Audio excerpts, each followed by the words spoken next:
সন্ত্রাস বিরোধী আইনের মাধ্যমে নির্বাহী আদেশে অতি দ্রুত জাতীয় পার্টিকে এবং 14 দলের রাজনীতিকে নিষিদ্ধ করতে হবে। কারণ প্রিয় বাংলাদেশের স্বাধীনতা সার্বভৌমত্বের প্রশ্নে জাতীয় পার্টি একটি অভিশাপ। ওদের স্বপ্ন পূরণে পাশে থাকতে পেরে আমরা গর্বিত।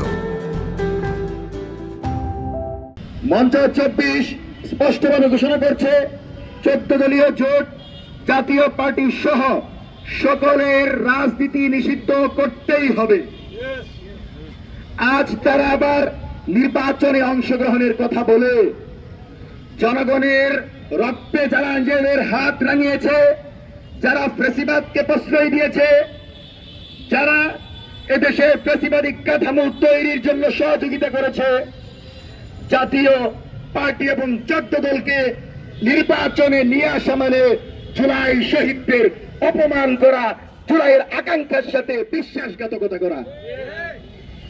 জুলাই মাসে যে হত্যাকাণ্ড হয়েছে, জাতীয় পার্টি জড়িত কিনা এটা আপনারাই ভালো করে জানেন।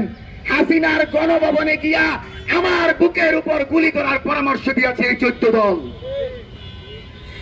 এই জাতীয় পার্টি শহীদ প্রেসিডেন্ট জিয়াউর রহমানের পরিবারকে অপমান করেছে, বেগম জিয়ার মামলায় সরকারের অবস্থানকে সমর্থন করেছে, বেগম জিয়াকে আজকে যারা হুইল চেয়ারে বসিয়েছে, সেই জাতীয় পার্টি বাংলাদেশের প্রশ্নে, বাংলাদেশ রক্ষার প্রশ্নে একটি অপশক্তির নাম।